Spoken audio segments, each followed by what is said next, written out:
Well, good morning, men. And I want to say good evening to the Wednesday night group that's meeting. I will not be with you this week. I will be in a warmer place, but I don't want to tell you because you'd be jealous. But this goes out to you. Well, what a great morning it is to get together. Some of the hardy men are here. It's -8 outside, and I forgot my gloves. But I'm ready to go. Well, we are tackling a big subject, and it's a subject that I hope to tackle in a very positive manner and in a way that makes us walk up to the edge of discomfort, but not into the place where we don't feel safe. So it's important what I have to say this morning, but the most important thing about Ironworks is that I'm setting you up to talk with each other. Because I believe that men learn best when they hear it shared through another man who says, here's what I've learned in my life. Here's what God has taught me about this. Here's what set me free. Here's something that I needed to learn in my own life. When a man is transparent with other men, we really learn. Now, we might not always go to that guy and say, hey, I really learned something from you today, but it lodges in our mind and we remember his example. And so that's what Ironworks is. I'm just here to set you up to talk around these tables, and especially about this subject. I know we can't delete all sarcasm from this subject, and there'll be some laughter around these tables when we share. But let me encourage you, when we come to the time of discussion, that you treat the subject seriously. Because otherwise we just blow it off, we bounce it off, it doesn't penetrate, and we don't really honor somebody who really has something that they need to share around the table. So you may not know each other this morning. You'll get to know each other better. And if you don't like your table, move. Or make sure you find a different group next week. But we just kind of turn you loose, you know. It's just a bunch of carnivores together sharing. So I'm looking forward to that. So this morning we have a big subject to start with, and I will try to deal with it as quickly as possible, but not miss anything. So let's start with the Great Commission. Do you know what the Great Commission is? No, it's not that big windfall after a huge sale. The Great Commission is found in Matthew chapter 28. And we call it the Great Commission because it's the final words of Jesus when he leaves his disciples, and he gives them this commissioning that is to last until he comes again. It's in Matthew 28, verses 19 and 20. And Jesus says, go therefore and make disciples of all nations, baptizing them in the name of the Father and of the Son and of the Holy Spirit, teaching them to observe all that I have commanded you. And behold, I am with you always to the end of the age. The only command in that is not the word go. If grammatically you looked at it, it's not the word go. It's the word make disciples. It's almost like this. As you are going, as you are living your life, make disciples. So we're going to talk about the Great Commission, making disciples, and sex. Because after all, we try to make disciples in a lot of areas, don't we? About money and missions and Bible study and our gifting and our minds and our time and our margin. We try to make disciples in all the areas of our lives. And Jesus said, I want you to make disciples in all the areas that I've taught you about. So when we say the Great Commission and sex, it sounds really weird. You know, somebody said to me recently when I mentioned the subject, he said, oh, we get to go make disciples that way, huh? No, that's not what we're talking about. But we are talking about sexual discipleship. Have I ever been discipled as a male? As a sexual being?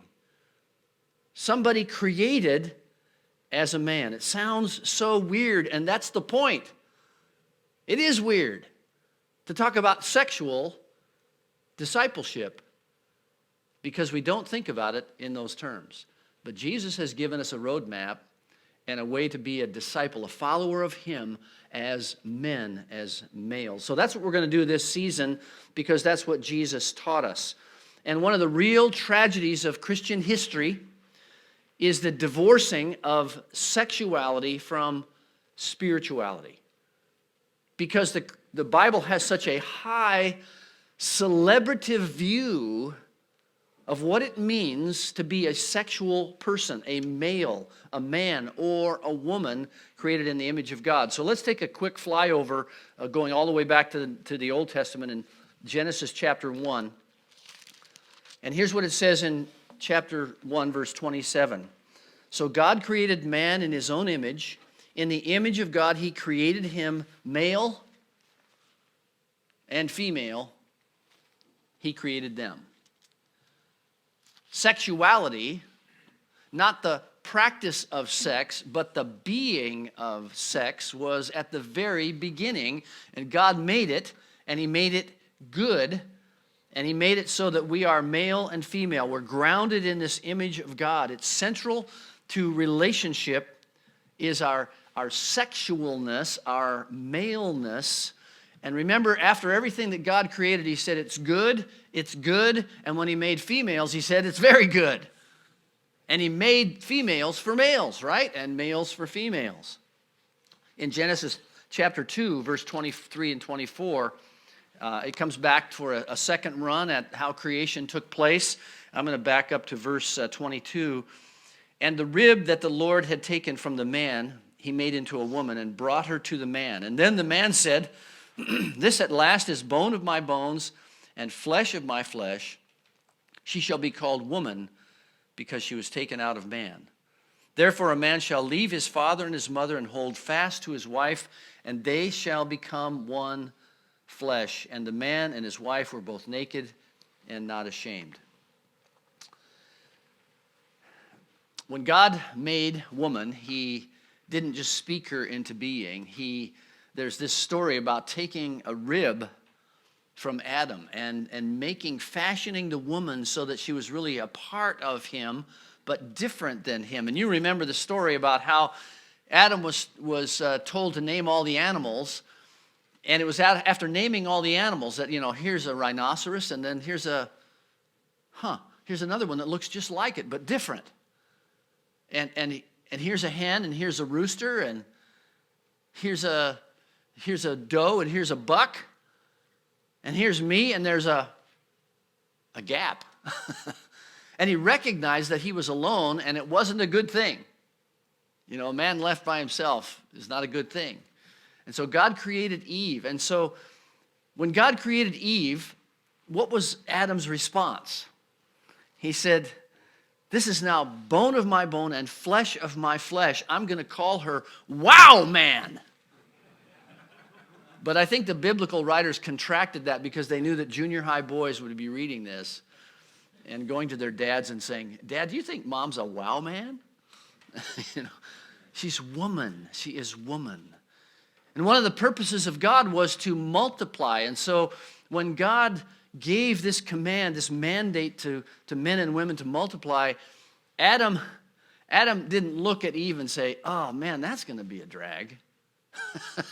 He was panting after this woman. God didn't make procreation like a spinal tap that you have to go in once or twice in your life for this very painful procedure, and you have to make new little people with a root canal kind of process. No, he made sexuality an appetite. He put this fire in us, both men and women. He made men with this passion for women, and he made it whole, he made it shameless, he made it human. So in this context, I love this quote by Richard Foster. The problem with topless bars and porn is not that they emphasize sexuality too much, but that they do not emphasize sexuality enough. They totally eliminate relationship and restrain sexuality to the narrow confines of the genital. They have made sex trivial. Talk about a statement about our sexualized culture. That's exactly what has happened. Unashamed eroticism existed before the fall. Adam and Eve were naked and not ashamed. Sin has only perverted what is real, good, and genuine. And sin has perverted what is masculine and what is feminine. And we look at that just to take a glimpse of it in chapter 3, verse 16 of Genesis. It says, this is after the fall, after God is mentioning the curse to men and women. He says to Eve, to the woman he said, I will surely multiply your pain in childbearing. In pain you shall bring forth children. Your desire shall be contrary to your husband, but he shall rule over you. So here's what's happened to maleness and femaleness. For femaleness, it's been a grasping femininity, trying to get and extract from her husband what she needs, and often that's contrary. And for the man, it's this blind dominion. No, I will power over you. And too often what we have modeled even in the church is that we've just done the curse better. Instead of being men in the image of reborn men that God wants for us. So that's what's happened. And then Jesus came along and he reiterated this to set everything straight. And the Bible is a sexual book. Just think about the New Testament a little bit. Think even about Jesus' life, just kind of hopscotch through it.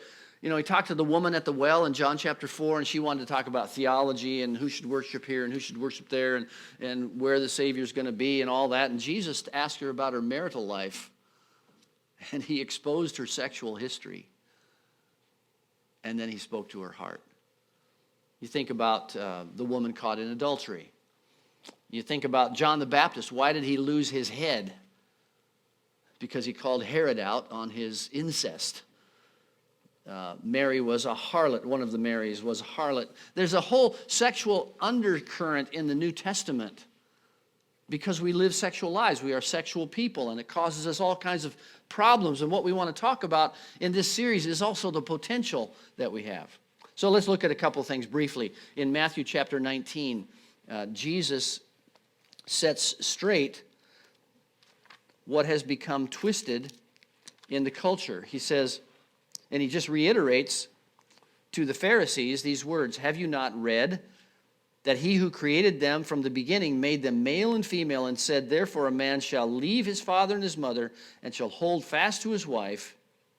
And he didn't leave sexuality out of it, and he said, and the two shall become one flesh. So there's this celebrative recognition of it. Turn to the New Testament in 1 Corinthians chapter 7. Here's what Paul writes to a church that was the San Francisco of its day. In fact, probably worse, if you can imagine that, in their sexuality. They worshipped at temples where the men would go, and the first thing they would do is go to a prostitute, a temple prostitute, and that was their worship. You can imagine they had a pretty large male congregation with that kind of behavior. Here's what Paul says to the living church now, born out of Corinth, out of this filth, this sewer sexually. And here's what Paul says to married couples in Corinthians, in the Corinthian church. Now, concerning the matters about which you wrote, it is good for a man not to have sexual relations with a woman. And he's just saying that as a general rule.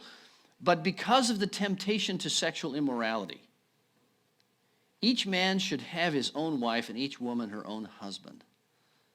The husband should give his wife her conjugal rights, and likewise the wife to her husband. For the wife does not have authority over her own body, but the husband does. Likewise, the husband does not have authority over his own body, but the wife does. Do not deprive one another, except perhaps by agreement for a limited time, that you may devote yourselves to prayer. And he goes on to solve some problems that were happening in the Corinthian church. The point I just want to make briefly out of this is that there is a legitimate God-designed focus for sexual passion, and we shouldn't be embarrassed about it. And the New Testament reaffirms that. And then just imagine these churches getting together. You know, in the New Testament world, the first century looked a lot more like a Muslim society than our society today. And so when men and women were brought together in the church, suddenly now they're in this coeducational environment they'd never been in before. Men and women seated in the same places, learning the same things. Here's what Paul says to Timothy, how men should behave in the church as males. Treat older women as mothers, younger women as sisters in all purity. What a beautiful picture. Now, all this is a high flyover, and in Ironworks this season, we want to talk about sex, but we want to talk about our sex, meaning our gender, our maleness, the sex we are as men, the way we're wired as men. And we want to embrace some of the good things about that, but we also want to talk about our expression of that sexuality and the practice of it, but we want to move toward the stewardship of it, not some kind of white-knuckle warning. So if you were wondering, could I safely invite a friend to Ironworks this season? No, don't invite anybody. No, I think it's going to be safe, but I think it's going to be challenging. I think it's a subject, it's the elephant in the room in every single church.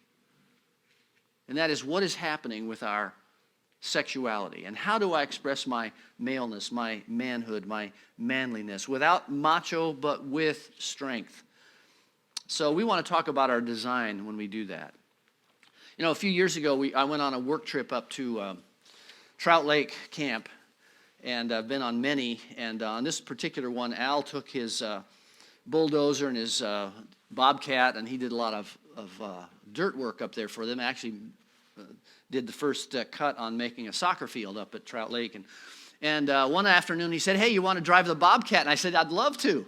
So he gave me some basic instruction on the bobcat. Some of you guys maybe have run these. And so he gave me some real easy stuff to do, you know, just pick it up, put it down, pick it up, put it. I was moving this pile of dirt. And, you know, you have to be ambidextrous, and it has to really be intuitive, and it wasn't intuitive for me. I'm thinking, you know, I'm moving this one, and you know, I'm moving the bucket, and I'm doing everything kind of jerky, and so I had the bucket high, and you know, there's an overhead roof on this thing, and I lost track of where the bucket was, and I pulled this lever back, and I dumped a whole bucket of rocks and sand right on top of the roof of this thing. And now I understand why they have those roofs. I would have killed myself, you know, with rocks on my head. And unfortunately, Al saw me do that. You know, and he can run one like breathing, you know. But I thought, here's this wonderful tool. Here's this powerful mechanism.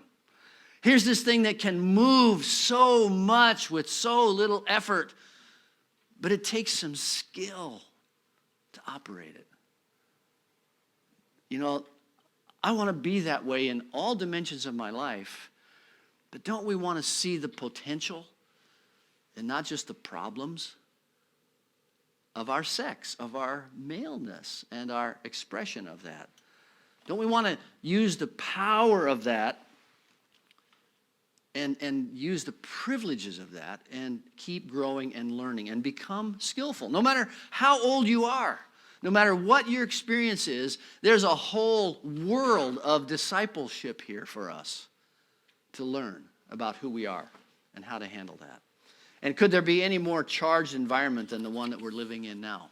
Especially with the Me Too movement and the Golden Globes, everybody wearing black, and Oprah saying it's a new day and the time is up for you men, you predators. And I agree with that. I mean, you know, the worst aspects of that I agree with. And we've got names like Harvey Weinstein that we never knew before, and Kevin Spacey and Al Franken and Charlie Rose, and don't get me started, but Hollywood just oozes with hypocrisy on this issue.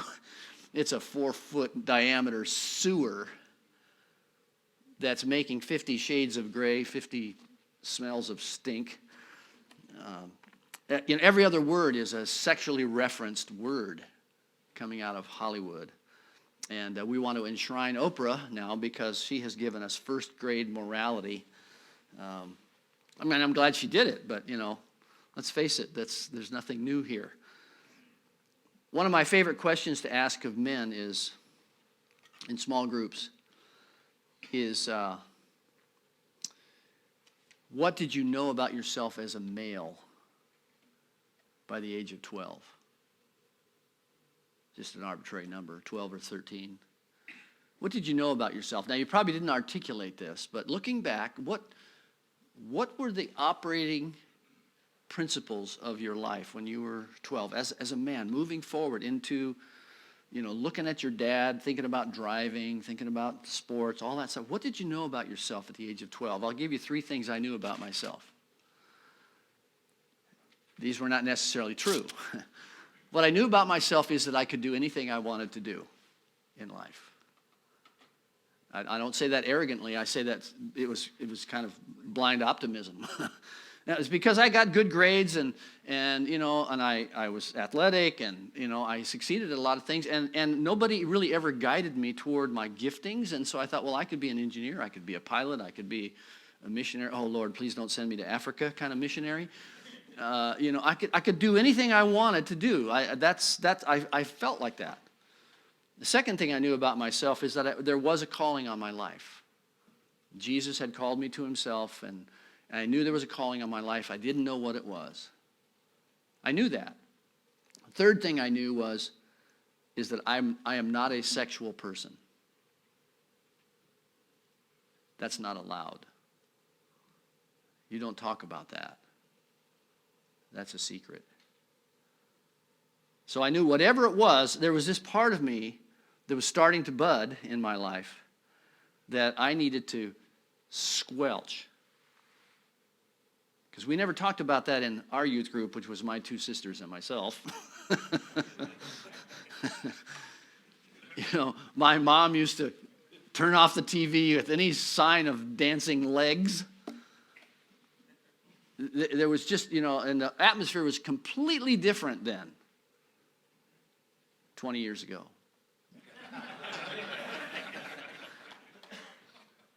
But somehow I knew, there's this part of me, there's this maleness in me, there's this fire in me, there's this pursuit in me it's dirty. And I can't go there, and I'm not going to ever talk about this. Here I am talking to a bunch of guys on Friday morning. But that's what I knew about myself. I wonder what you knew about yourself as a male. And I wonder how much it had to do with your sex, your maleness, your manhood, and your expression of that as a sexual person. Well, the Bible is a very sexual book, and we want to open it up and take a look at it and many of the aspects of it. And my personal message about myself was something I've been overcoming for the last number of years, 50 years. The cultural message is this: manhood is a problem to be solved. It's not a potential to be embraced. And so my hope in this series of Ironworks is that we can open up some things and say, I could learn something there. I could be freed of something there. I could repent of something here and be renewed. I could open up my eyes. You know what? Your marriage could be transformed by your healthy maleness, because when you are a healthy man, you reflect to your wife that she is a cherished female. And if there's anything she wants from you, it's a little bit of Adam chasing her around the Garden of Eden and knowing that she's still the object of your affections. Well, the Bible is a very sexual book,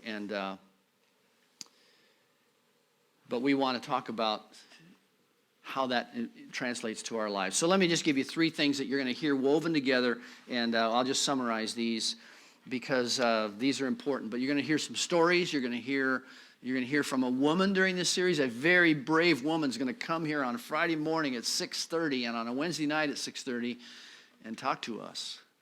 And some other guys are going to be sharing their stories too. But here's the 3 strands we want to weave together, and you'll hear these over and over and over again. There'll be warning cones along the way, but mainly we want to open up the highway, and we want to walk into this intersection between design and desire. So, number 1, what is sexual discipleship? Number 1, it's thinking Christianly. I love this quote. The Christian mind sees human life and human history held in the hands of God. It sees the whole universe sustained by his power and his love. It sees the natural order as dependent upon the supernatural order. We want to think Christianly, and sexuality is Christian thinking. We want to think that way. In sexual discipleship, it's diving into this intersection of design. I'm designed in a certain way, and desire, and it's both and. It's not either or. See, I grew up thinking, well, I have to choose to live my design means basically to live a celibate life almost. But God said, no, you have a design, but you also have a desire, and the two go together. How do you steward that? Well, I'm still learning that. And I hope you are too. It's understanding our maleness from a biblical point of view. It's practically integrating that belief into life. And it may mean renouncing some false beliefs. It may mean embracing the truth. It might mean repenting and finding a brother to walk you through, to help you get rid of an addiction. It might be renewing your marriage, your marital vow. It might be, I don't know what the applications of all this will be, but it's not just understanding, it's bringing it into application. And guys, because many of you are older, you're more mature, you need to recognize you are teaching and modeling your maleness to people who are watching you. Everything from your sons to your daughters, to your grandsons, your granddaughters, to the women in your office, to your extended family, to the living body of Christ, to your adult Bible fellowship, to your small group. You are modeling to other men and women your healthy or your unhealthy maleness. And it comes out in the way we walk together as husband and wife, and the way we treat other women. The culture doesn't just preach immorality, it models it. And it won't be much of a pause here as we stand aghast at all this sexual harassment and all these bad things that are happening. But pretty soon, Saturday Night Live and all the sitcoms and every movie will just return to be laced with sexual innuendo and filled with scatological and sexualized vulgarity, and will continue to flaunt the abnormal and the harmful as something funny. But we need to be men who are sexual disciples. The second thing that you'll find woven in here is we want to embrace masculinity, not some kind of macho version of it, but the reaction to maleness is usually to stifle it. And culturally, there's a war on men. It may not be official, but there's a war on men and boys. And the basic message is to boys, listen, boys, you are defective girls. So until you learn how to be good girls, then you won't pass this class. You won't get an A. You won't get the star. And I know that's not deliberate, but it's pervasive. That you're an underdeveloped female and you need to accept a new model for what it means to be a successful man. So there's a little bit of wild at heart in this series. I really believe John Eldredge caught it when he captured these three things that all men want to be. They want to have a battle to fight because we're warriors.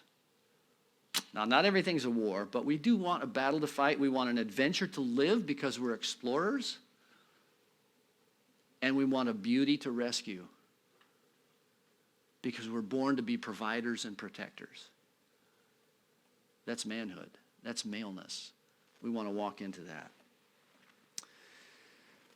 Every expression of genuine, unwarped manhood reflects the image of God.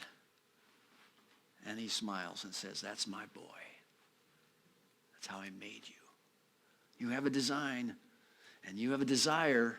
And son, I want you to walk into this intersection and make them work together. The final thing that we're going to talk about is walking faithfully. Many people think this is what the series is all about. That it's just a purity series, and of course I affirm that and embrace that, and we need that.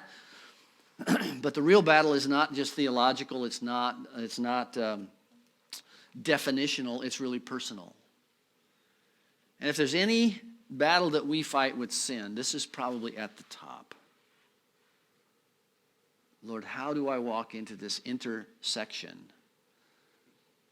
Every moment, every day. Somebody said I don't know how they ever calculated this, but they said men think about sex every 7 seconds. See? You just did, right? Oh, there goes another one. I don't know if that's true or not, but I know my eyes are not dimmed. I'm trained. My radar is on. I have personal struggles with where my eyes take my mind. And so this is something we need to wrestle with. I need to walk faithfully. How do I learn to walk faithfully? So how do I learn to appreciate beauty without lust? That's a big question. I hope somebody can preach on that. I face it every day, don't you? Moment by moment choices where I have to choose loyalty over lust. I need to choose purity over perverseness, where I need to choose investment instead of escape. So we would be foolish if we thought we could do this without some warning cones and some cautions.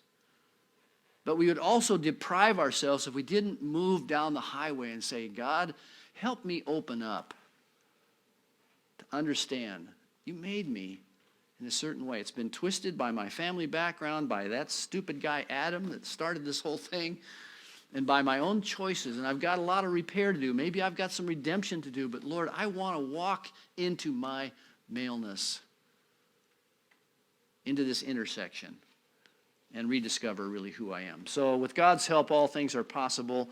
And I hope that during this series there might be deliverance from habits or addictions or recurring sin in this arena. And maybe a formation of a group or some guys that can walk with you. I hope there'll be growth in your marriage, that your own sexual expression will find new purchase in your life, new enjoyment, new growth. You'll discover it. It's the most complex relationship ever. And I hope also that all of us, to some extent, whether we label ourselves that or not, will become mentors. Because other men are watching us, other boys are watching us, our daughters are watching us. And to be as healthy in this area as we are about our stewardship of money or time or missions is vitally important to men. So I have some questions for you to share around the tables, and you have a few minutes to do that, and I would encourage you to dive right in and be as honest as you want to be. Nobody has to talk, but we'd like everybody to have the opportunity to talk, so don't dominate. But share a little bit with each other, because I think this will begin to unlock some brotherhood. We're in this together, guys. I can sense by the leaning into some of the things I've said that I'm speaking for you, not at you. So let's talk about these questions around the tables.